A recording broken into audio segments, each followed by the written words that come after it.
사무엘서 강의를 우리가 이어가도록 하겠습니다. 오늘 함께 읽은 본문은 사무엘하 12장 15절 하반절부터 시작하여서 마지막 31절까지 우리가 다 같이 읽었습니다.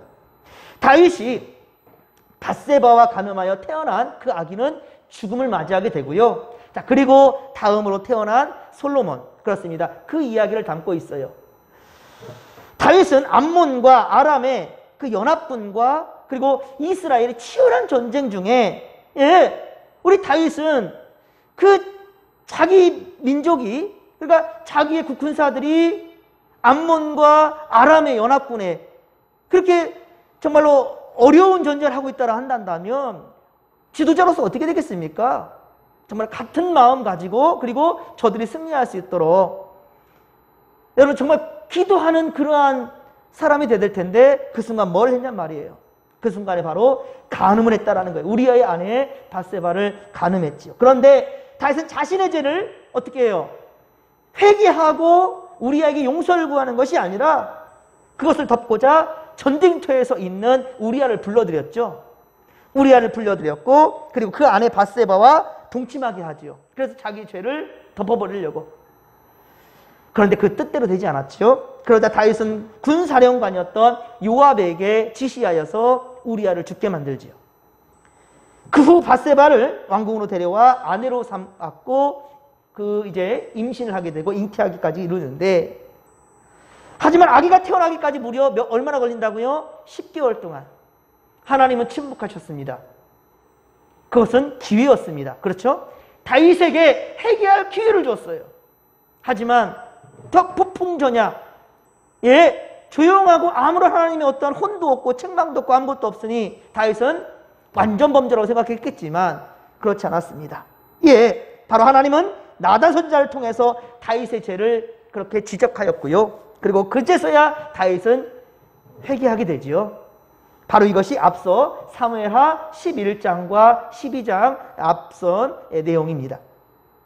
이제 나단 선지자는 돌아갔고요. 자, 하지만 하나님은 다윗과 밧세바 사이에서 태어난 간음함으로 태어난 아기를 치셨습니다. 그래서 아기가 심히 앓게 되었다라고 오늘 보면 1절에 말씀하고 있죠. 15절 우리 하반절에 얘기하고 있죠. 예나 지금이나 부모는 어떻습니까? 자식이 아프면 쉬 잠을 자는 부모는 없을 겁니다. 그렇죠? 자식이 아픈데 요즘 아동학대가 참 이슈화되면서 그렇게 뉴스에 이렇게 많이 오르내리고 있는데 등장하면서 많은 정말 충격을 받고 있지요. 충격적인 일들이죠. 사실 그런데 이러한 사이코패스적인 그런 일들이 사실은 일반화되지는 않았거든요. 이 뉴스에 나오니까는 다 그런 줄 알아요. 하지만 그렇지 않습니다, 여러분들. 사실 우리 교회의 어떤 문제들도 뉴스에 나오게 되면은 많은 사람들은 그렇게 얘기를 해요. 교회가 썩었다, 문제다 이래요. 하지만 우리나라의 교회가 한두 개입니까? 수많은 교회들 중에 그렇게 문제를 야기시키고 하는 교회가 몇 프로나 될까요, 여러분들? 0.001%나 될까요? 그러니까 여러분들 너무 여론몰이에 그렇게 여러분들 치우쳐 생각하지 않았으면 좋겠어요. 일반화될 수 없다라는 거예요. 자, 그렇습니다. 정말로 자식이 아픈 것을 보니까 다윗도 정신 차리는 거죠, 이제. 16절을 함께 읽어볼까요? 오늘 보면 16절입니다. 16절 같이 읽겠습니다. 시작. 다윗이 그 아이를 위하여 하나님께 간구하되 다윗이 금식하고 안에 들어가서 밤새도록 땅에 엎드렸으니 아멘. 자, 그렇습니다. 다윗도 마찬가지예요. 하나님은 다윗의 철저한 회개를 이끌기 위해서 하나님 그 아이를 치신 거예요. 아이가 치료될 수 없는 그런 중병에 걸린 것은 바로 여호와 하나님의 징계의 결과란 말입니다. 하지만 여러분들 생각해 보십시오. 아이가 무슨 죄가 있습니까? 아니 그 어린 생명이 이제 갓 엄마 아빠 부지도 못할 갓 태어나자마자 갓난아기, 말 그대로 갓난아기가 무슨 죄가 있어서 죽게 됩니까? 이해할 수 없지요. 다윗은 극악무도한 죄를 범했음에도 불구하고 하나님 용서해 주셨지 않습니까? 하지만 그 아이를 치겠다라고 얘기했죠. 14절 말씀을 보면, 그렇죠? 13절부터 보면 당신은 죽지 아니하려니와 14절 이 일로 말미암아 여호와의 원수 크게 비방할 거리를 얻게 되었으니 당신이 낳은 아기는 반드시 죽으리라. 다윗이 회개하니까 다윗이 내가 죄를 지었다라고 13절에 다윗이 나단에게 이르되 내가 여호와께 죄를 범하였노라 라고 말할 때 바로 하나님께서는요 나단을 통해서 다윗의 용서를 주셨단 말입니다. 하지만 간음으로 태어난 그 아기를 주셨단 말이에요. 이게 뭐냐는 거죠. 다윗은 극악무도한 죄를 범했음에도 불구하고 살아났지만 이것만 놓고 본다는 다음에 아이는 죽게 만들고 다윗을 살렸다는 말이에요. 이것만 놓고 본다면 하나님의 심판은 참으로 어때요? 너무 부당한 것 아닙니까? 하나님의 심판이 너무 부당하다고 생각되지요. 하지만 이것은 전적인 하나님의 섭리입니다. 우리가 맞다 그러다라고 논할 수 있는 것이 아니란 말입니다. 왜? 생사화복은 하나님의 주권 안에 있습니다. 때로 우리가 이해할 수 없다 하지만 하나님의 주권 안에 있어요. 그리고 이 땅에 오래 사는 것이 복입니까? 그 아이가 태어나가지고 한 100년 살면 그러면 하나님이 공평하다. 그리고 다윗은 그 자리에서 죽어야만이 공평하다라고 우리가 생각할 수 있겠습니까? 여러분 이렇게 단정 지을 수 없습니다. 100년 살면 행복한 것이고 10년 살면 불행한 겁니까? 그것은 우리의 논리죠.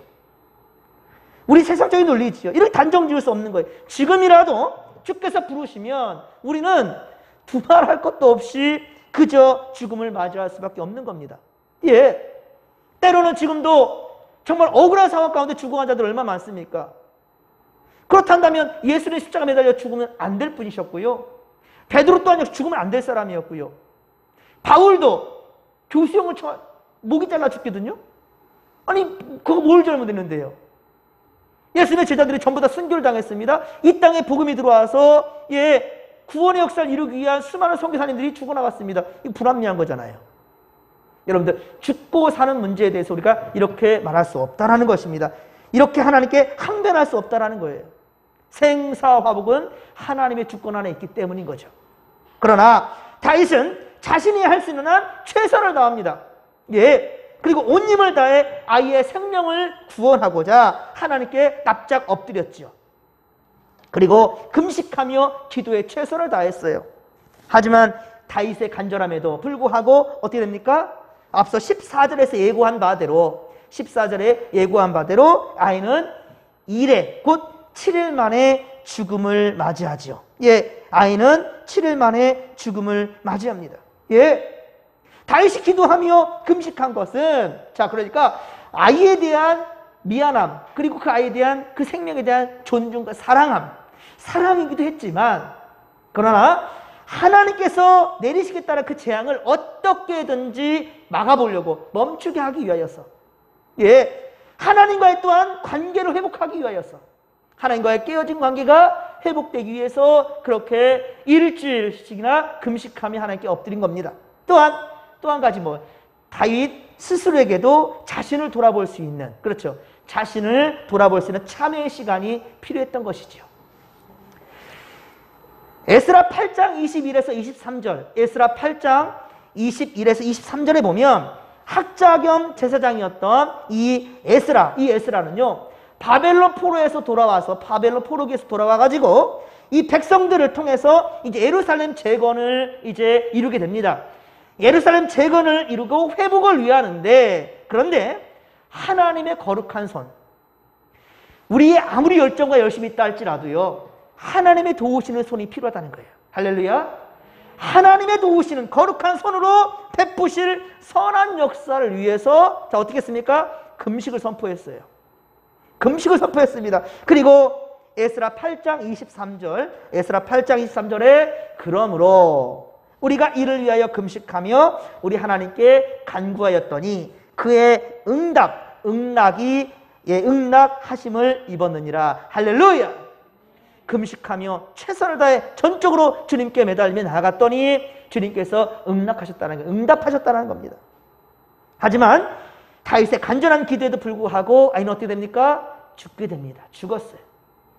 20절에 보면 오늘 보면 20절에 보면 이에 다윗은 곧 일어나 어떻게 했습니까? 하나님 어떻게 생명을 죽일 수 있습니까? 라고 항변했습니까? 다윗이 한 일이 무엇이었어요? 20절에 보면 몸을 씻고 기름을 바르고 의복을 새로 갈아입고 여호와의 전에 들어갑니다. 그리고 주께 어떻게 합니까? 경배합니다. 아니 내 자식 죽여놨는데 하나님이 뭐가 감사해서 경배했을까요? 여러분들 욥의 고백을 여러분 기억하시죠? 주신이도 여호와시요 취하신 자도 여호와시니 여호와 이름이 찬양을 받을지라. 할렐루야. 주신 자도 여호와시요 취하신 자도 여호와. 우리가 뭐 어떻게 할 거예요? 전능자 하나님 앞에서. 그래서 다윗은 최선을 다해 기도했지만 여러분 기도의 응답에 대해서 얘기했었죠. 예스도 응답이지만 노도 응답이다고요. 그렇죠? 그리고 좀 기다려라는 것도 응답이고요. 좀 더 좋은 것을 주기 위해서 참으라는 것도 응답이라겠죠. 여기서는 하나님께서는요. 바로 정의로우신 공의로 판단하시며 심판하신 하나님이십니다. 다윗의 죄를 그저 없다라고 하지 않으신다는 거예요. 분명히 그 죄값을 치르게 하시는데요. 예, 바로 그에 먼저 아이를 치셔서 그가 아무리 기도했다 할지라도요. 그에 대한 응답은 예스가 아니라 노였다라는 것이죠. 자, 다윗은 그래서 여호와의 전에 올라가서 막 분노하면서 불평한 것이 아니라 하나님께 경배했다라는 거예요. 주께 경배했다라는 거예요. 그리고 돌아와서 왕궁으로 돌아와서 어떻게 했습니까? 돌아와서는 음식을 먹었어요. 왕에게 아이가 죽었다는 사실도 알기가 두려웠던 그 신하들은 아이고 왕이 애를 살리기 위해서 저렇게 금식을 하면서 그렇게 있는 거예요. 그러니까 사람들이 막 이거 어떻게 하느냐. 17절 보면 그 집에 늙은 자들이 그 곁에 서서 다윗을 땅에서 일으키려고 해요. 하지만 왕이 어떻습니까? 듣지를 않아요. 그러니까 더불어 먹지도 않아요. 이게 무슨 말이냐면 원로들이 이제 늙으신 분들이라 있으니까 원로들일 겁니다. 그러니까 왕이 제발 그렇게만 있으면 어떻게 합니까? 이 나라를 어떻게든지 왕이 치를 해야 될 거 아니겠습니까? 예? 지금 호시탐탐 노리는 그 주변 국가들이 있고 지금 아람과의 암몬의 전쟁이 지금 끝난 게 아니거든요. 이런 상황인데 왕이 지금 울고불고 저러고 있으니 그러니까 이 원로들은 나이 드신 분들은 어떻게든지 이렇게 세워서 하려고 하는데 다윗은 아니다라는 거예요. 하나님과 이 관계가 먼저 해결되지 아니하면 하나님과 나와의 관계가 해결되지 아니한다면 어떤 것들도 부질없는 일이라는 거예요. 그래서 다윗은 아이를 살리기 위한 것도 있지만 하나님과 관계 회복에 대한 것 그리고 자신을 돌아볼 수 있는 그런 기회를 삼은 거예요. 철저하게 자복하며 하나님께 엎드린 거죠. 예, 그렇습니다. 그런데 하나님의 응답은 그 아이를 죽이셨다는 거예요. 자, 그러니 다윗은 어떡합니까? 이제는 내가 어떻게 해요? 그 아이가 살아서 내게 돌아올 수 있겠습니까? 예, 가능한 일이 아닙니다. 그러니까 다윗은 어떻게 하느냐? 22, 23절에 다윗의 말을 한번 우리가 보도록 하겠습니다. 22, 23절 같이 한번 읽겠습니다.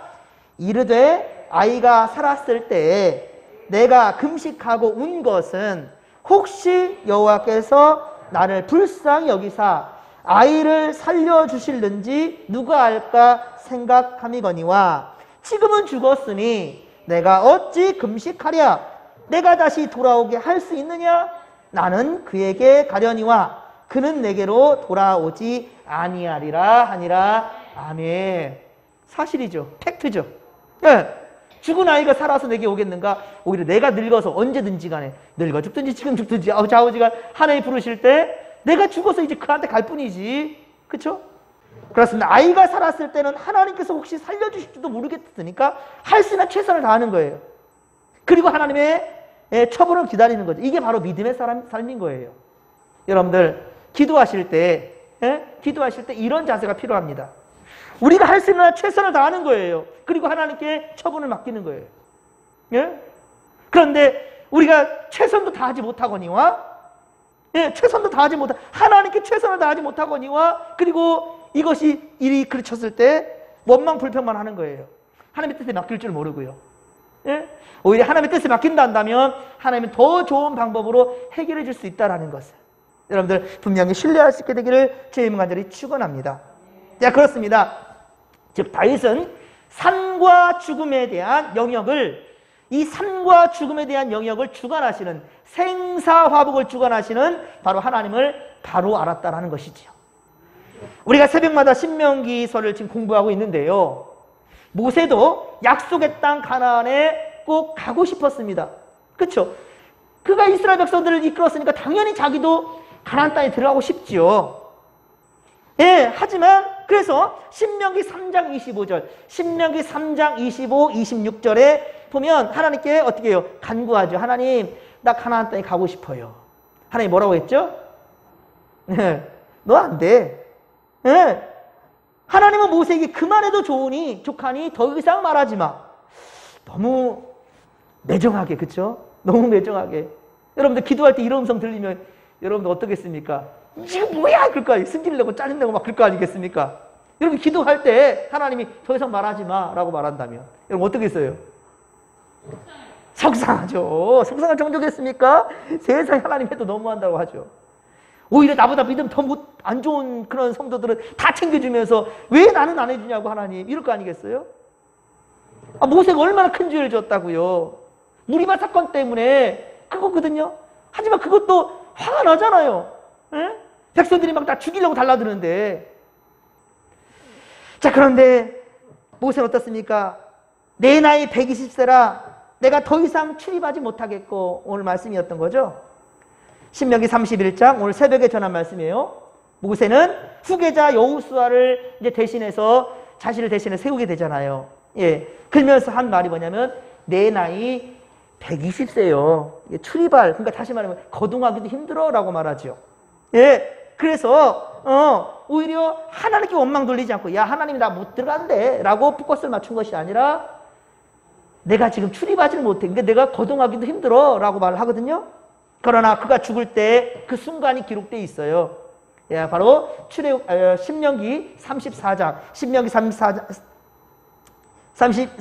7절에 보면 모세가 죽을 때 나이 120세였으나 자 그의 눈이 어땠다고요? 눈이 흐리지 아니하였고 기력이 쇠하지 아니하였다라고 얘기하고 있어요. 기력이 쇠하지 않았대요. 눈이 흐리지 않았대요.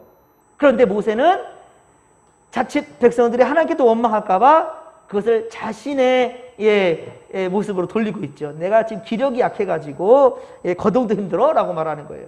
하지만 모세가 죽을 때는 결코 그렇지 않았다라고 분명히 그 순간이 기록된, 그렇죠? 신명기 34장 7절에 보면 그렇게 얘기하고 있다는 거예요. 그렇습니다.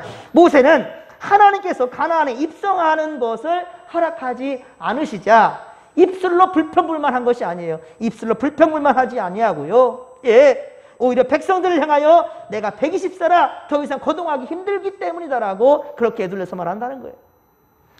다윗 역시 하나님께서 허락하지 않은 것을 더 이상 인간의 힘으로 어떻게 해낼 수가 없다는 것을 본인이 알았던 겁니다. 그래서 더 이상 욕심내면서 하나님께 매달리지 않았지요. 죽은 아이가 내게 오는 것이 아니라 나이 들면 죽어 자신이 그에게로 오히려 돌아갈 뿐이다 라고 얘기한 거죠. 삶과 죽음의 영역과 그것을 주관하시는 분은 하나님이라는 사실을 분명히 그는 알았던 거예요. 다윗은 하나님의 뜻에 순복하였고 자 이제 앞으로의 주어진 삶에 최선을 다하고자 합니다. 그리고 하나님은 진실로 회개한 다윗과 밧세바에게 새로운 생명을 또 허락하시죠. 그 아이가 바로 누구예요? 솔로몬이라는 솔로몬. 이 솔로몬이라는 뜻이 뭡니까? 평화라는 뜻이에요. 평화. 솔로몬은 평화라는 뜻입니다. 평화. 예, 샬롬. 솔로몬, 샬롬. 예, 그렇습니다. 솔로몬이라는 이름은 다윗과 하나님과의 관계가 깨어졌던 그 관계가 다시금 회복되어서 화평케 되었다라는 상징이에요, 상징. 그래서 그 상징으로 다윗은 솔로몬이다라고 이름을 지은 거예요. 솔로몬은 다윗 왕국의 미래의 운명을 역전시킬 수 있는 그 발판을 마련하게 하였고요. 그리고 다가올 복된 일들을 암시하게 됩니다. 특히 여호와께서 솔로몬을 사랑하셨다는 말은요. 예, 바로 여호와께서 다윗을 사랑하셔서 그의 죄를 용서하시고 예, 다시금 회복하신다라는 표징이 된다라는 거예요. 다윗 집안의 언약은 그러니까 이제 여기서 멈춘 것이 아니라 여전히 유효하다. 다윗 가문에서 바로 메시아가 온다라는 그리스도가 그렇죠? 그리스도와 예수 그리스도가 다윗 가문에서 온다라는 것이 그대로 유효하게 된 거예요. 또한 다윗을 책망하며 그의 죄를 깨닫게 하였던 나단 선지자가 이제 하나님의 명령 가지고 옵니다. 그 아이에게 여호와의 사랑하는 자라, 여호와의 사랑받는 자라라는 뜻의 여디디아라 이름을 주었습니다. 자, 그게 무슨 뜻이냐? 그러니까 다윗은 자신의 의지인 거죠. 나와 하나님과의 관계가 화평케 되었다. 그러니까 솔로몬이다. 근데 하나님은요, 이 모든 것이 어디에 있는지 아느냐? 나의 사랑과 긍휼, 그렇죠? 하나님의 은혜 가운데 있는 거야. 나의 은혜 가운데 있는 거야. 라고 하였기에 여디디아라. 여호와의 사랑받는 자다. 사랑하는 자라. 라는 표징으로 여디디아라는 이름을 주었다는 거예요. 자, 26에서 31절은 여전히 아람과 암몬과의 연합군과 이스라엘 전쟁은 진행 중에 있어요. 아직 끝난 것이 아닙니다. 계속 진행 중에 있어요. 현재 진행형입니다. 그런데 다윗과 하나님의 관계가 이제 다시 회복되게 되니까 어떻게 됩니까? 그 전쟁에서도 하나님은 이기게 하셨다라는 거예요. 그 전쟁에서 이기게 하셨어요. 사랑하는 성도 여러분, 여러분들은 하나님과 관계가 어떻습니까? 지금 현재 나와 하나님과 관계가 어떻습니까? 온전하십니까? 예? 나와 하나님과의 관계. 코람데오 하나님 앞에 진실하지 못하고 온전한 믿음의 모습이 아닌데도 불구하고 온전한 관계가 하나님과 나의 관계가 온전한 관계가 아닌데도 불구하고 적당히 그냥 무시하고 스스로에게는 관대한 거죠. 사람들이 그러니까요. 스스로의 잘못은 참 관대해요. 남의 잘못은 그렇게 그냥 캐내려고 하는데 자기 눈에 들어 예수님 그러잖아요. 남의 들어있는 눈에 티는 보려 하지 말고 내 눈에 들어있는 좀 대들보를 볼 줄 알아라. 그러지 않습니까? 내 눈에 들어있는 이 대들보를 꺼내야 비로소 남의 눈에 있는 티도 꺼내줄 수 있지 않겠느냐. 많은 사람들은 자신에게 그렇게 관대합니다. 하지만 여러분들 그래서는 안 된다는 거예요. 자신에게는 더욱더 매정할 정도로 율법주의처럼 정말 하나님 앞에서 철저하게 그렇게 여러분 조심하시고 남들의 죄에 대해서는 어떻게 한다고요? 좀 덮어줄 줄도 알고 사랑은 허다한 죄를 덮느니라. 이게 진정 예수 그리스도의 정신이지 않겠습니까? 그렇다고 해서 악을 용납하라는 말은 아닙니다. 일단은 기회를 주면 주님께서 보십시오. 이 다윗이 범죄했지만 얼마 동안 기다려줬다고요? 10달을 기다려. 10달을. 아이가 태어날 때까지. 그렇죠? 그리고 나단 선지자를 보낸 거예요.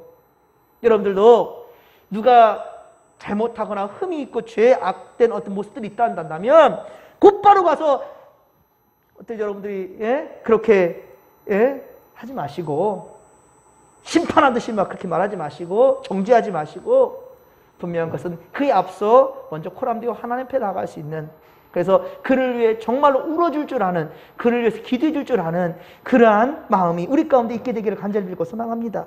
그리고 여러분들의 모습 가운데에서 적당히 그냥 타협하고 넘어가려는 그런 모습은 없어야 된다는 겁니다. 여러분의 삶은 그렇게 진행되어서는 안 된다는 것이지요. 그러면 이 시대에 똑같은 다윗의 범죄가 우리 가운데 있게 될 수 있다는 거예요. 아무도 모르는 완전 범죄 같지만 여러분 전지전능하신 하나님은 다 아신다는 거예요. 하나님이 알지 못하기 때문인 것이 아니에요. 사실 오늘 예배를 드리기 전에 제가 좀 가슴이 좀 속상했어요. 그러네요. 정말 자식을 혼내는 부모는 정말 항상 마음이 불편한 것 같아요. 그런데 더 화가 났던 것은 제가 다 보고 있죠. 안 보는 것 같지만 자식은 모르는 줄 알 거예요 아마. 왜냐하면 그 상황 가운데 장난하고 어쩌고 하다가 싸우고 다투고 그러는 가운데에서. 하지만 부모가 안 보는 것 같지만 안 보겠습니까? 다 알고 있어요. 물을 때 있어요. 하나님 우리에게도 물을 때가 있어요. 너 어디 있느냐? 하나님께서 아담한테 그러죠. 아담아 너 어디 있느냐? 그렇죠? 가인아, 네 동생 어디 있느냐? 하나님 물을 때가 있어요. 그 물을 때에는 정신 바짝 차려야죠. 그렇죠? 다른 어떠한 변명을 듣기보다 하나님이 듣고자 하는 것은 주여 용서하소서. 내가 주 앞에 온전하지 못했습니다. 내 마음에 깨달음이 왔는데도 불구하고 회개할 줄 몰랐습니다. 하나님 용서하여 주옵소서. 부모가 자식을 혼낼 때에도 자식이 물을 때는 이런저런 말 듣고자 하는 것이 아니라 아버지 잘못했어요. 어머니 잘못했어요. 잘못했어요. 매를 맞을 것을 피하기 위해서 잘못했어라는 말이 아니라 진실로 하나님께 그렇게 회개하듯이 부모님의 마음 또한 역시 알 수 있는 그런 자식이 오히려 정말로 효자지요. 분노하고 화내는 것보다 오히려 칭찬하게 될 것이고 그리고 또 다른 사랑으로 감싸 안아줄 수 있게 된다는 것이지요. 여러분들도 그런 사랑을 받아 누릴 수 있게 되기를 주님 간절히 축원합니다. 여러분 다윗처럼 징벌받기 전에 속히 하나님 앞에 우리의 죄를 청산받아야 된다는 거예요. 전부 다 없이 받아야 된다는 겁니다. 회개할 기회를 놓치면, 여러분들 기회를 놓쳐버리면요, 예, 바로 다윗처럼 죄는 눈덩이처럼 커져간다는 거예요. 기회를 놓치지 마시기 바랍니다. 예, 결국 죄의 싹은 뭐라고 합니까? 죄의 싹은 사망이래요. 죄의 싹은 사망이라고 말씀하셨듯이 멸망에 이르게 된다는 것을 우리 명심할 것입니다. 사랑하는 성도 여러분, 우리가 언제든지 회개하면 하나님은요, 새로운 희망이요, 그리고 살 길을 보여주셔요. 예, 새로운 희망이요, 살 길을 보여주십니다. 그러나 문제가 뭐냐? 자존심의 자존심. 이놈의 자존심을 내려놓지 못하는 거예요. 예. 그리고 죄에 대해서 반성하지 않습니다. 반드시 그 자리에는요, 그럼 어떻게 되는지 아십니까? 악한 영들이 들어와서 꽈리를 틀어버려요. 예. 우리가 회개할 줄 모르고 용서 구할 줄 모르는 그 마음 가운데 뭐가 오느냐? 바로 섭섭이가 들어오고요, 악한 마음이 들어와요. 악한 영에 꽈리를 틀고 자리를 잡아버려요. 그러면 어떻습니까? 하나님께 회개하면 끝날 문제가 이제는 정말로 우리의 힘으로서는 감당하지 못할 그런 상황 가운데 치닫고 만다는 겁니다. 그래서 갈라디아서 5장 17절, 갈라디아서 5장 17절에 보면 육체의 소욕은 성령을 거스리고 성령은 육체를 거스르나니 이 둘이 서로 대적함으로 너희가 원하는 것을 하지 못하게 하려 함이니라. 아멘. 라고 말합니다. 그렇습니다. 우리가 성령의 인도하심을 받는다 한다면 결코 죄악에 안주할 수 없다는 거예요. 죄악이 우리 가운데 안주할 수 없다는 거예요. 예. 그러나 육체의 소욕을 따르는 사람은, 육신의 생각을 따라 살아가는 사람은 자존심을 세우며 잘못을 시인할 줄 모릅니다. 예. 잘못을 시인할 줄 몰라요. 그리고 하나님 앞에 진실로 결국 회개할 줄도 몰라요. 그렇습니다. 아담과 하와는 범죄하였지만 그들은 회개하지 않았습니다. 아담과 하와는 죄를 지었지만 핑계댑니다. 작아먹게 했어요. 언제는 내 뼈 중에 뼈요, 살 중에 살이라면서요. 그런데 하와에게 향해서 저 여자가 말입니다. 그것도 하나님이 주셨어요. 왜 줬냐고 이 따지고 있어요. 아니, 독처하는 거 좋지 못해가지고 하나님이 남편을 주신 건데, 예, 아내를 주신 건데, 아담에게 아내를 주신 건데 독처하는 것이 좋지 못해가지고, 그래서 둘이 합하여 하나가 되라고 주셨는데 이제는 뭐라요? 하나님이 주신 여자가 말이야 먹게 했어요. 이래. 얼마나 기가 막힌 말입니까? 여자 또한 역시 저 뱀이 먹게 했어라고 얘기하고 있고요. 하여튼 계속 핑계대고 그렇게, 예, 죄를 옮길 뿐이지 그 죄에 대해서 회개할 줄 몰라요. 기가 막힌 거죠. 그러니까 이 죄에 대해서 아담과 하와가 회개할 줄 모르니까 그들의 죄는 어떻습니까? 자녀대로 이어지는 거예요. 자녀대로 이어져요. 자녀대로 이어지니까 어떻게 됩니까? 바로 창세기 4장에 가인이 아벨을 이제 죽이는 살인사건까지 일어나버려요. 예, 살인사건까지 일어나요. 그 아비 어미의 잘못이 그 죄로 괴로 물러가는 거예요. 그리고 가인 역시 어떻게 합니까? 회개하지 않습니다. 가인도 회개하지 않아요. 지 살궁리만 찾아요. 지 살궁리만. 죄는 세상에 그래서 가득하게 되지요. 결국은 창세기 6장, 아니 몇 장 가지도 않았어요. 창세기 6장에 어떻게 됩니까? 이제는 노아 홍수 사건이 일어나죠. 노아 시대에 홍수 심판을 받게 되는 사건까지 이어진다는 거예요.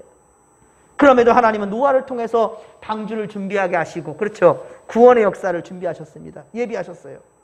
그러나 인류는 또다시 어떻게 됩니까? 회개할 줄 모르니 창세기 11장, 아직 몇 장이 나왔습니까? 이제 창세기 11장에 바벨탑 사건까지 이어지게 된다는 거예요. 예, 하나님께 대항하게 되지요. 예, 흩어지면 우리가 면하게 알자. 하나님께 의지하는 것이 아니라 우리가 하자는 거, 우리가. 이후로는 걷잡을 수 없을 정도로 죄는 세상을 지배하게 돼버렸고 바로 지금에 이르고 있다는 말이에요.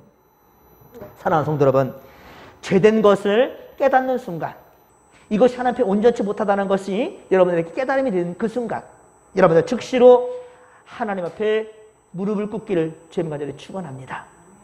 주님 앞에 무릎을 꿇으십시오. 경배하시고 주님 앞에 회개하시기 바랍니다. 그것이 나도 살고 가정도 살고 사회도 살고 교회도 살 길이에요. 예, 그렇습니다. 모두가 함께 살 길임을 여러분들 명심하시기 바랍니다. 코람되어 하나님 앞에 정직한 믿음으로 최선을 다해 정진하는 바른 길로 나아가는, 뭐로 가도 서울로만 가면 된다가 아니에요. 여러분들 다시 말씀드립니다. 하나님은 과정을 일일이 다 지켜보고 있다는 거예요. 예, 과정을 다 일일이 지켜보고 있다는 거예요. 제가 말씀드렸지만 우리 아이들이 다툼 가운데서 제가 다 안 들으려고 하는데도 설교 마무리 준비를 하면서 계속 아이들에게 귀를 세우고 있어요. 예, 안 들으려고 하는데도 우리 주님 모른 체 하지만 모르는 게 아니에요. 전지전능하시다. 무소부재하시다. 이게 하나님의 속성이에요. 그러면서도 어떤 하나님인가? 바로 사랑의 하나님이라는 거예요. 그래서 여러분들 분명한 것은 우리 가운데 조금이라도 악한 것이 침범하지 못하도록, 다윗이 바라는 것은 솔로몬, 하나님과 나의 관계가 다시금 화목되게 되기를. 그래서 더 이상 하나님이 혼내는 것을 안 받기 위한 인간적인 마음에 그런 이 하나님을 향한 마음이 난다면 하나님은 그 태어난 아기를 뭐라 했다고? 여디디아라. 하나님의 사랑받는 자야. 곧 누가? 너가. 염려하지 마. 다윗아, 염려하지 마. 내가 너를 사랑한다니까. 한눈 팔지 마. 왜 다른 데로 눈길을 돌려 하느냐. 우리 신명기를 보는 말씀 가운데도 그거지 않습니까? 신명기 주제가 그거예요. 모세는 이제 죽습니다. 가나안 땅에 못 들어가요. 그런데 죽음을 앞두고 모세는 그렇게 간곡하게 이 백성들에게 얘기하는 거예요. 제발 딴 길로 가지 말아라. 우상 숭배하지 말아라. 하나님 말씀대로 순종한다면 너희들은 복받을 것이라. 담대하라, 강하라. 절대로 악한 것에 휘둘리지 말라. 여러분들, 하나님은 여전히 우리를 사랑해 주십니다. 할렐루야. 여러분들, 죄 때문에 머뭇거리지 마시고 그것도 낱낱이 하나님 앞에 내어놓으시고 회개한다면 하나님이 회복해 주실 것입니다. 그 역사가 바로 첫 전투가 이루어지는, 그 전투가 이루어지는 가운데 마무리를 짓게 되지요. 그것이 바로 26에서 31절까지 이 전쟁에서 하나님께서 이기게 하시고 승리케 하셨다는 거예요. 그리고 또한 요압을 통해서도 보여주시죠. 요압은 어떻습니까? 자기가 이루었지만, 우리 18절 말씀 보면 그렇죠? 자기가 이룬 것이지만 아니요, 내가 했다 할까봐 왕이여 당신이 가서 이것을 마지막 정리하소서. 왜 이런 요압의 말을 통하여서 다윗에게 들리게 할까요? 무슨 말이겠습니까? 내가 하는 것 같지만 이 역사를 이루신 것은 누구다? 하나님이시다. 이게 요압을 통하여서 깨닫게 하시는 거예요. 네. 우리도 우리의 삶이 오직 주 앞에 있으므로 여러분의 하시는 일들을 여러분의 공으로 돌리지 마시고 여러분의 공을 항상 하나님께 돌릴 수 있기를. 할렐루야. 주님의 역사와 주님의 은혜 가운데 있다는 사실에 감사하시고, 그리고 그 역사 가운데 여러분의 쓰임받는 일꾼들이 다 될 수 있게 되기를 주의 아들이 축원합니다. 축원합니다. 살아계신 하나님, 고맙고 감사를 드립니다. 이 밤에 우리 다윗의 허물과 나단 선지자를 통한 깨달음과, 그리고 다윗이 회개하며 그렇게 울며 금식하며 아버지 앞에 나아가지만 주님께서 그 아이를 죽이심으로 깨닫게 하시는 아버지여, 그 은혜를 경험하게 됩니다. 하나님, 우리도 삶 가운데 아버지 다윗보다 더한 흉악한 죄를 지을 때 주여 그 죄에 안주하지 않게 하시고 철저하게 자복하며 주 앞에 회개할 줄 아는 자들 되게 하여 주시옵소서. 기회를 놓치지 않도록 도와주시옵기를 원합니다. 함께하여 주옵소서. 회복의 역사를 보여 주옵소서. 의지하고 감사를 드릴 때 거룩하신 예수님의 이름으로 기도하옵나이다. 아멘.